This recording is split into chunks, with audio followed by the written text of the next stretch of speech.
Tayo po tumayo at manalangin. Bigit po natin ang ating mga mata at labi ng presensya ng Panginoon. Lord Father God, maraming salamat po sa araw na ito, Panginoon. Bigyan niyo po kami ng knowledge and wisdom para po sa araw na ito, Panginoon. In Jesus' name, Amen. Bago po tayo magsimula, guys ko lang po sanang basahin ang aking pamagat. Aking pamagat po ay Code to Access God's Grace and Mercy. Ang ating pong teksto ay unang 1:1 siyam. Kung ipapahayag natin ang ating mga kasalanan, ay tapat banal siya.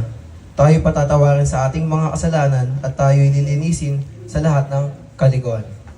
May tanong lang po ako sa inyo. Lahat po ba tayo ay nagkasala? Meron po tayong paraan sa solusyon sa paano po natin ma-access yung God, grace and mercy. Paano nga ba natin ma-access ito?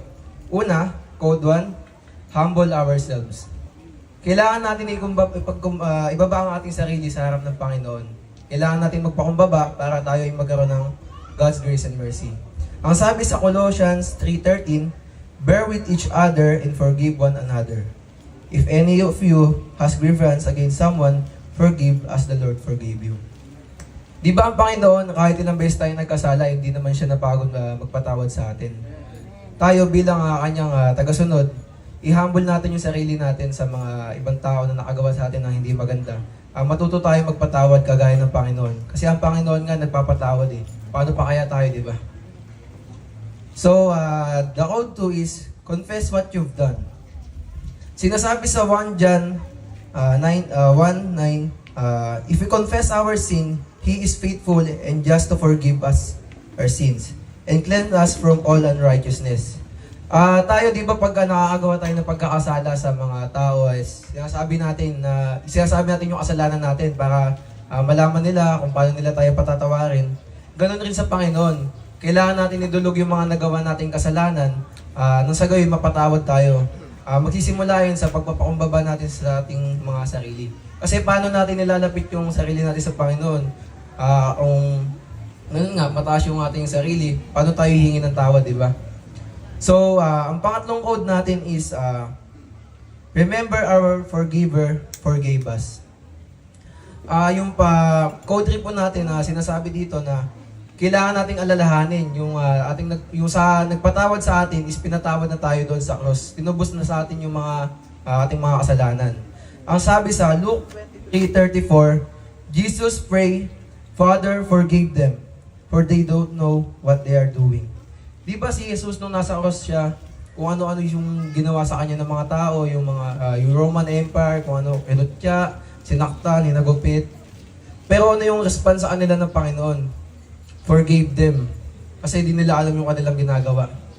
Tayo bilang anak ng Panginoon, kailangan natin magkaroon ng mercy and grace kamukha sa ating Panginoon. Kailangan natin matuto magpatawad sa mga nakagawa ng pagkakasala sa atin. Kasi tayo sa tagasunod ng Panginoon, kailangan natin ito ipakita sa mga ibang tao na sa gayon mag-reflect sa atin yung bunga ng Panginoon. Kung paano tayo nag-work sa Kanya. Ganun. So para po sa ating pagtatapos, sa ating conclusion, our old code or identity, di ba, is makasalanan tayo. Nung nasa buhay pa tayo sa labas, wala pa tayo sa Panginoon, kung ano-ano yung ginagawa nating pagkakasala. Pero dahil nga nung nasa Panginoon na tayo, is tinubos na yung ating mga kasalanan doon sa krus ng Kalbaryo. At pinagbayaran niya na ito, kahit na dapat tayo yun nandun. Tayo dapat yung pinako doon dahil tayo makasalanan. And now, we are forgiven and cleansed as entitled as son and daughter of God. Kaya po tayo ay lahat tumayo at manalangin. Lord Father God, maraming salamat po sa araw na ito, Panginoon.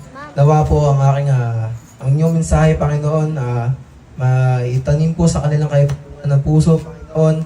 Paglaguin niyo po ito sa kanila, Panginoon. Bless them, Panginoon, with your grace and mercy, Panginoon. And bless them, Panginoon, sa mga narinig nilang salita, Panginoon. Kung mayroon man silang hinanakit, Panginoon, sa kanilang puso, cleanse them, Panginoon, as you forgive, Panginoon. Help them, Panginoon. In Jesus' name, Amen.